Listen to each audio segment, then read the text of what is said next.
Hi, welcome to Bookwood.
Hi, welcome to Bookwood. If you haven't met before, my name is Mashou and I create bookish and journal related content over here on YouTube. This is a very special video that I am offering you today. It is a Readathon announcement and I hope that you will enjoy it. Today, the Wanhériffe Forest is a very peaceful place. You have seen it in a variety of seasons and views if you watch my videos regularly. But a very long time ago, this forest was the theater of a very special, magical war. Let me tell you the story of the Wanhériffe War. Bookwood, 60 BC. Two Belgian tribes, the Aduatusi and the Kondrusi, are caught up in a border dispute. Their territories meet exactly where in the 21st century Bookwood will be located. But now the forest they both want to control is called the Wanhériffe Forest. It's a beautiful and rich forest. No wonder both tribes claim it.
The endless battles destroyed the crops, if not the farming land in itself.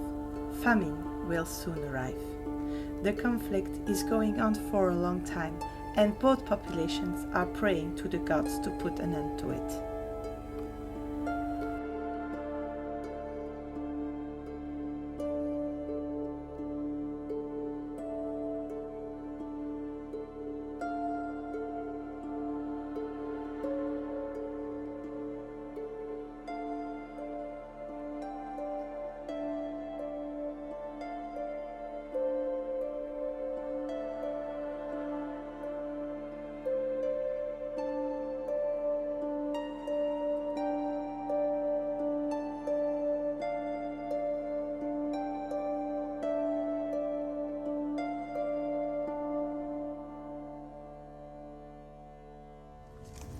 This summer, Luke has decided to answer the prayers. A night of new moon, he sends out a prophetic dream to all the members of the tribes. A big challenge will start during the Lugnasad festival. The sunbeams will reveal markings on different trees in the forest.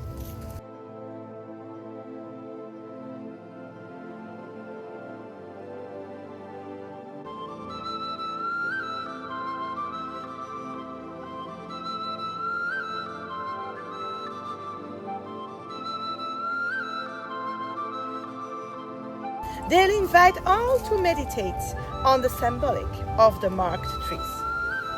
Successful meditations will bring a word, a clue to mind. The tribe members will have to work together to gather as many as possible before the changing sunlight, now slowly declining, takes the markings with it.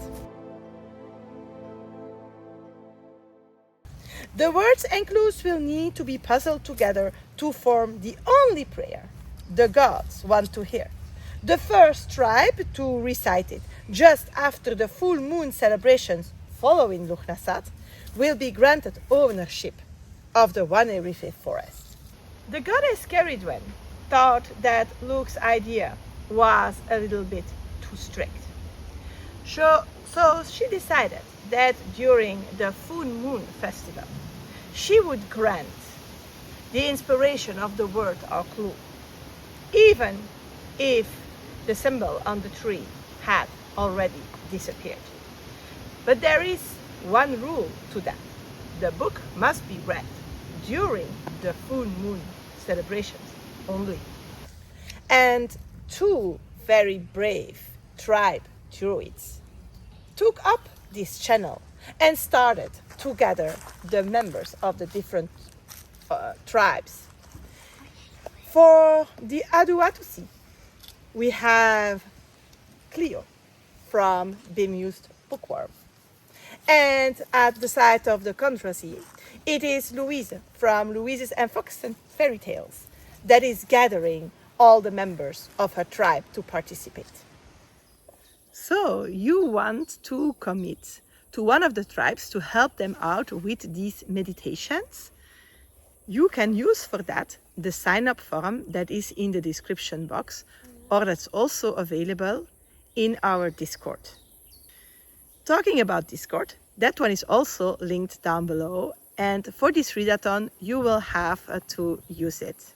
You don't have to talk a lot on it or to hang out around it, but what is important is to use the submission form for your books, but also to keep track on some of the announcement channels so that you know which prompts your team has read for and the words they gave you, but also to see which symbols are disappearing.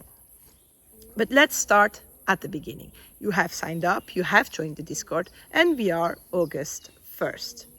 You take the list of prompts that we will go over after this section, and you pick one you want to read for. If I might do a little suggestion, you might want to discuss in your Discord channel the prompts you can read for, you want to read for, because there are 20 of them. And of course, it is not meant for you to read them all. You read as few of as many books as you would like or as you can. And so that's why the Discord is important. So you can, if needed, follow with the strategy and say like, I have a book for that one, so that you can gain prompts. You read your book, and when you're finished, you go to the book submission form and you submit the book. And you will see, you just fill out the questions. It's pretty easy, which will let me know which team has unlocked which words through their meditations. And then you just pick another prompt and you continue reading. If you're up to it, you can also join into the live sprints, and a calendar with hours and stuff like that will also be mentioned a little bit later in this video, so that you can check that out. But during these sprints, starting off the second one, not the opening sprints, every Saturday some prompts will vanish. The sun does not hit those trees anymore, and so the symbols disappear. And by the end, there will be only a few prompts left. I do not know which prompts are going to be taken away. We will determine that with a wheel, a spinning wheel, just for fun. Of course, we might be with many people, and maybe my 20 words prayer is found, or all the words are gained pretty quickly. Then we'll just add another one in, because we are doing this for fun. And if we are not enough people, then I have some ideas set aside for me to use on Discord or during the live streams, to let you gain some of the prompts that maybe your team doesn't have. So that's maybe an extra little motivation to try and come and hang out on the sprints. They will be available for watching later if they are in a for you difficult moment of the day, or if you have life going on, because life goes on, of course. And then we come to the last weekend of the month, which is the 29th and the 30th. And in this weekend, we have the full moon ceremony. And during those 2 days, starting Saturday midnight and ending Sunday on 8 p.m., always my time, you can read for any prompt, submit the book, so that I can grant you, or that the goddess Caravan can grant you to have the words for prompts that you didn't read before they vanished. So you is always your team. This is really a team-based idea, so you don't have to read the 20 books. I say it again, to find the whole prayer. Your team has to work together to unlock all these words and to find this prayer. So it is really a team effort. You cannot do it, well, technically you could do it by yourself, but it's not meant to. And I think with that, like, the most practical stuff is said. So I think we can go over to the prompts in the next section of this video. In this one before last part of the video, I'm going to go with you over all the prompts that you can read for. But before that, I want to give some guidelines about the books you pick. You can read any book, don't worry, as long as it somehow fits or connects to the prompt. They are meant for interpretation, since they are coming from this Celtic tree calendar, which is linking mystic or spiritual things to different trees, but it's not all trees, but they call them trees. And there are many type of oracle cards coming with that. So as long as it fits somehow with the prompt, then you are fine. Your book must be read in August, but I think that was pretty clear. You cannot count any book you DNF. If you read something like a novella, or let's say any book under 200 pages, like especially a manga or comics, webtoons, things like that, then you need to read 3 volumes, because these books read way faster than novels, and that would be a little bit unfair to the novel readers. But only one of the three has to have a link with the prompt, and not especially the first one. So maybe you want to read volumes Pokemon 1, 2, 3, but it is the third one that fits the prompt. That's perfectly fine. And when you log it, you put the series, and you put like 1, 2, 3, the numbers of the volumes that you read for. If you read an audiobook, then go have a look on a website like Goodreads, for example, to check out how many pages the paperback version has and use that as a page count.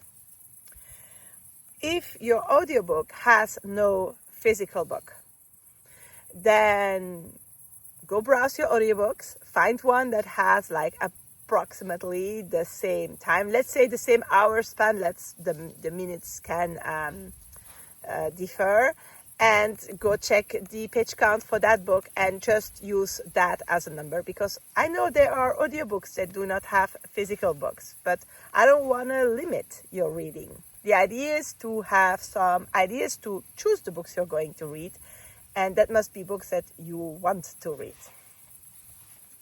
And what are those prompts? I have a little note because there are, like I said, 20 of them, and I don't know all that by heart. You will find this little graphic also in the Google Drive together with a bunch of others. So the first three that is marked is and I hope I pronounce it right in English, the birch. It's the one with the white bark. And for that tree, you have to read a book with a white cover, mostly white, predominant white cover. And the reason is very simple. This is a tree that has a white trunk. So don't look any further. The next one is Rowan, and the Rowan, for that you need to read a book with somehow a protection trope. Someone who protects someone else, protecting the planet, protecting a people, protecting animals, something you have to protect. And that's because the Rowan is a tree that has been used to protect against magic and such. So, for example, they used to make whips out of the branches, and when the animals were driven out of the stables and go back to the prairies, they would whip them with these rowan branches to make sure that they would be safe. The third prompt is the alder, and for that you need to read a book with a bird on the cover. And in the Celtic mythology, there is a story about Bran. And if you want to hear that story, I can tell it during a video or a live. Let me know in the comments if you want me to do that. And Bran is linked to birds and ravens, because the word means raven. And since the raven was a little bit very specific, we will just go with any bird on the cover. The fourth prompt is for the willow, and that's to read a book that somehow is set by water. You don't have to read a book that's completely set on a ship or something like that. You can have a lake in it or a river in it, whatever, as long as there is some part of the story that happens near water. And that's simply because the willow naturally seeks out places to grow where he is very close or even in water. The fifth prompt is the ash, and for that you have to read a book with different timelines. With different timelines, well, it can be very large. You can really read a book that has flashbacks or flash forwards, or it can also be a book with just one little past. As long as there is at some point another time period involved. And that's because the ash is also known as the tree of the world, and he connects in his roots the past, in his trunk like the present, and in his leaves the future. And so we are going to read different timelines for that. Seemed fitting. The sixth prompt is for the Hawthorne, and for that we are going to read a book with an academic setting. Up till now, the 5 first prompts came from the physical or mythological connections. In this one, it is the connection to the spiritual meaning, or the one that's on the oracle card. And it is to concentrate on your own mental development. So learning something, growing somehow, going to school. Academic can be a high school, can be university, anything that is related to learning. The 7th prompt is for the oak, and that will be to read a book with a door on the cover. In Gaelic, oak is said dwir, and it is the same word that's used for the design a door. It's as simple as that. The 8th prompt is for the holly, and the holly is a tree that really well defends himself and defends by attacking. He has a lot of pricky parts. It is, if I'm well informed, also used to make the crown Jesus wears in Christianity. So we are going to read a book that somehow has conflict in it. And yes, the 3rd act breakup in a romance is a conflict. It doesn't have to be a war. The 9th is the hazel tree. And for that, we are going to read a book that has a road or a field on the cover. The hazel tree, his branches were made into walking sticks. And somehow that made me think of habits that go wander down roads between the fields. So any book that could fit that.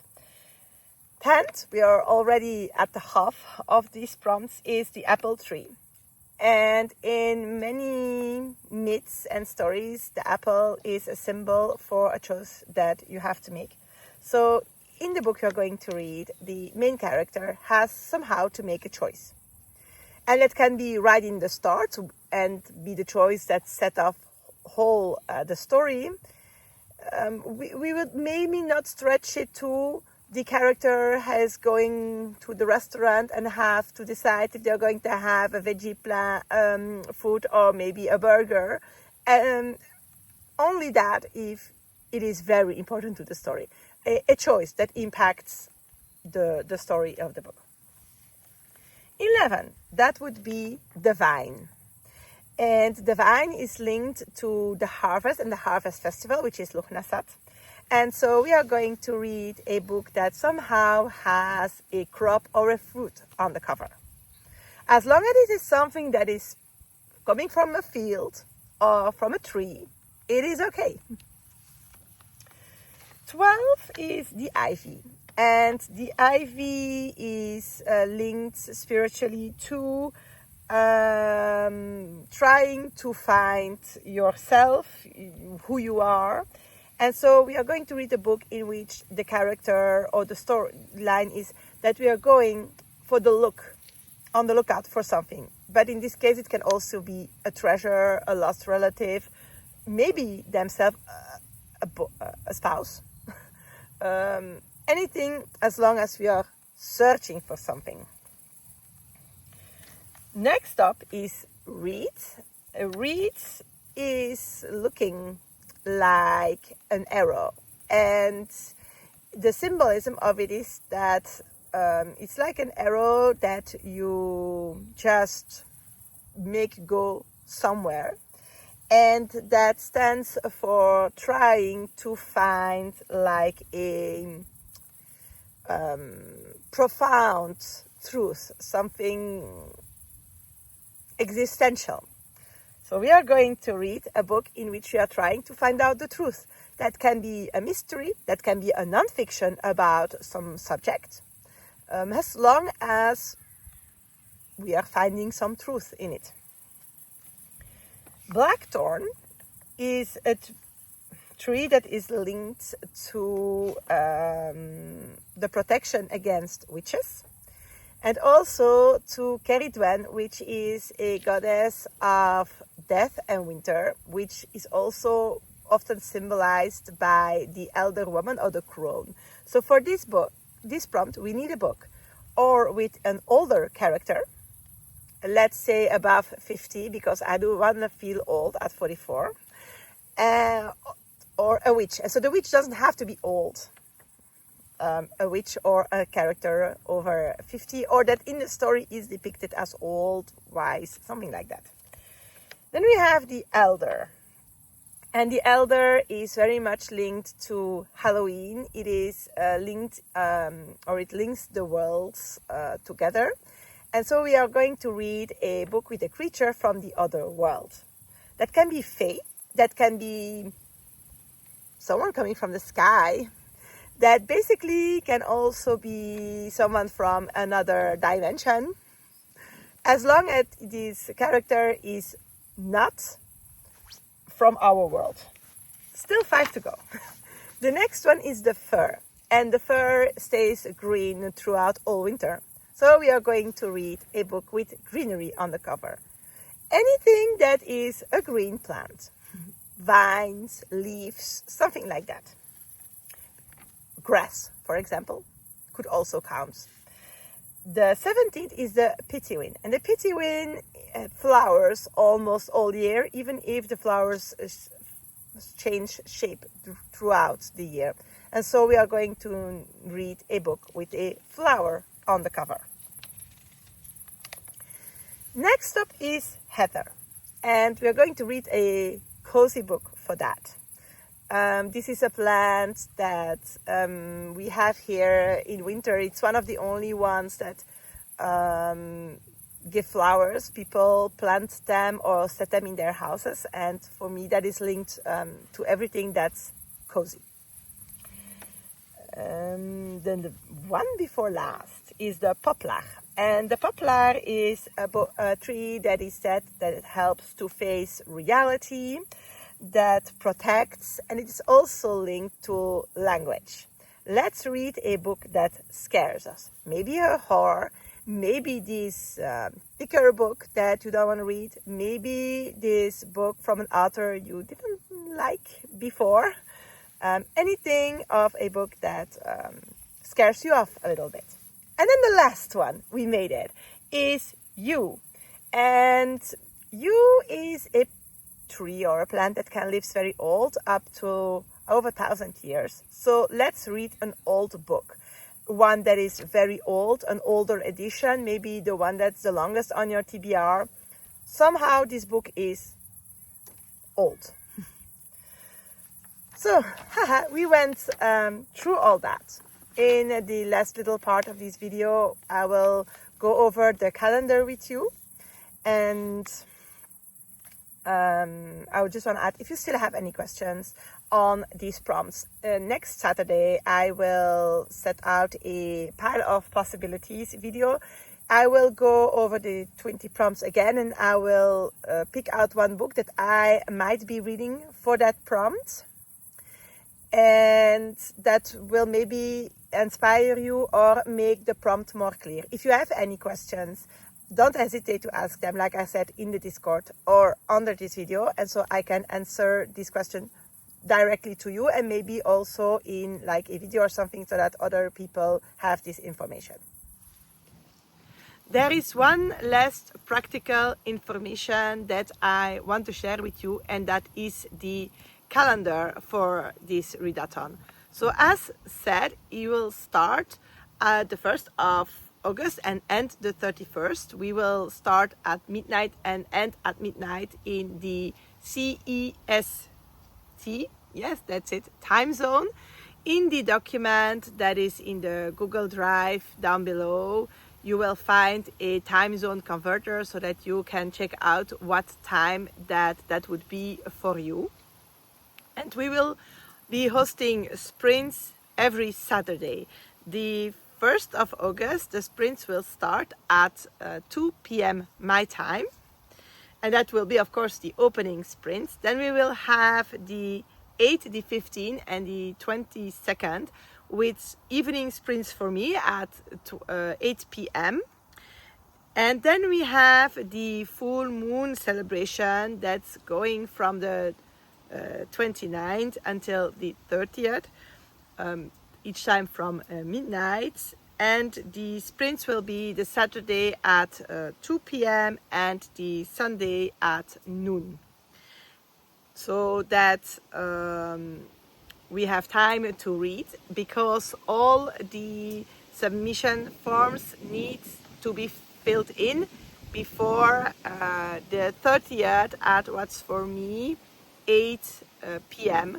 since I need to have the time to check for which prompts there has been read and to post them into the Discord channels. And the submitting of the prayer or prayers will be done, or you have the possibility to do so. Discuss in your team who is going to do so, because you have time until the 31st at midnight, starting the 31st at midnight. So you get it, like 24 hours of that day. And I will announce the winner soon after, but I think that will be pretty obvious. The first one to post will be the winner, of course. Now that we had all the sections with practical information about this readathon, there is one last little bit I need to talk to you about. Because of course, I know that meditating on so many trees might not go as smoothly as we thought. We will probably have some interruptions during these reads and we will lose where we were at. But here at Bookwood, we got you covered. My husband, who loves everything that is 3D printing and laser cutting, has prepared something for you. And I think you have seen some examples of his work throughout my videos, like when we built this book wall and he printed me all these little hooks, or when I did my May bullet journal setup when he printed me a very nice stencil, or for my Bookwood, for which he printed me this very nice as a book looking little box for my prompts. So that's a lot of stuff, but this time, that was a cat, he made something for you. And he created, well, together with me, obviously, some bookmarks. And these bookmarks have this in special, that they are not made out of paper. We have went for natural materials. And the first one is, let me put those down, are those two. They are each one holding, let me show you the characters of the themes of this readathon. And they are printed on, how do you call that in English? We call it liège. It is made from tree bark. And it is used to put like on walls, and then you can put in pins so you can hold papers.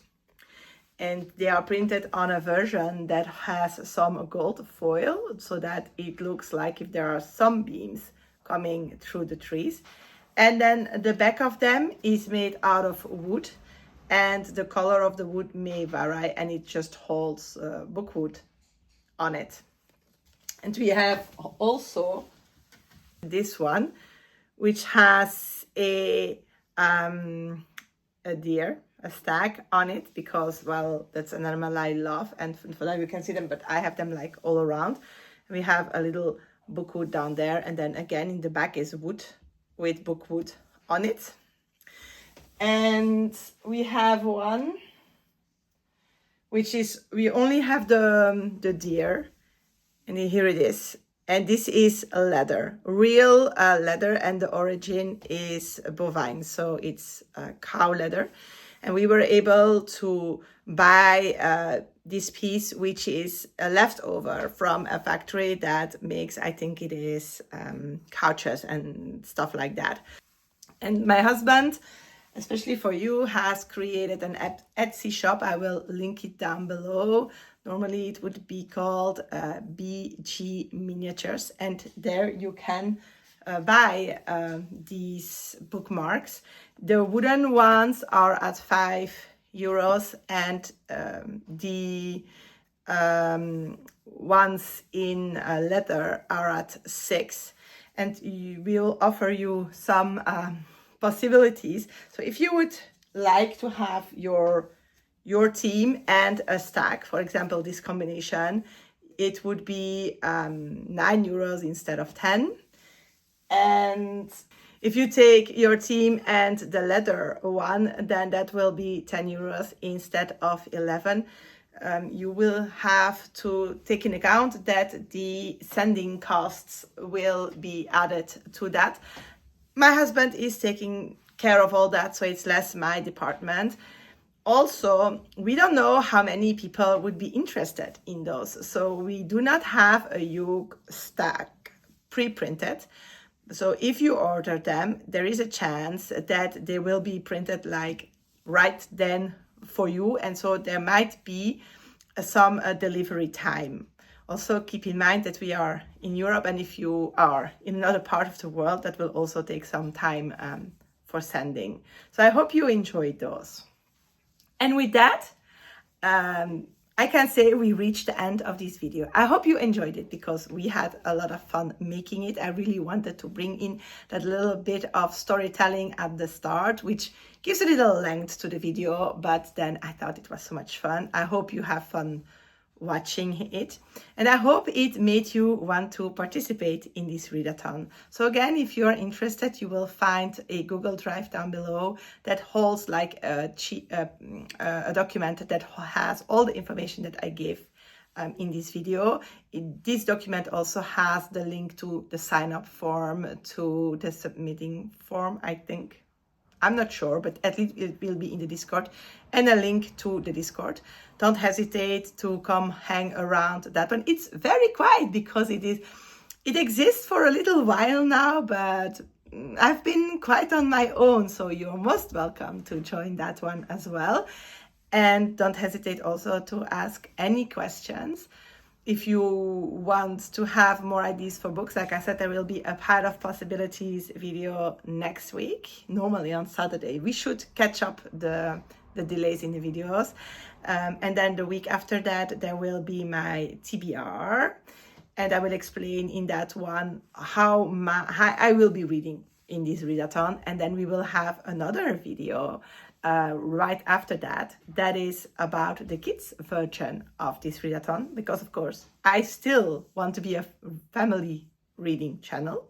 So I also made a little kids version, but that will be addressed then in that later video. It will need or it will have less need for planning than the adult one.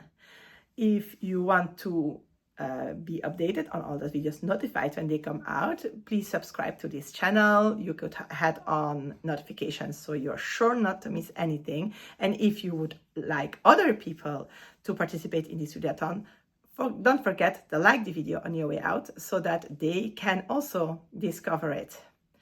I hope to see you soon.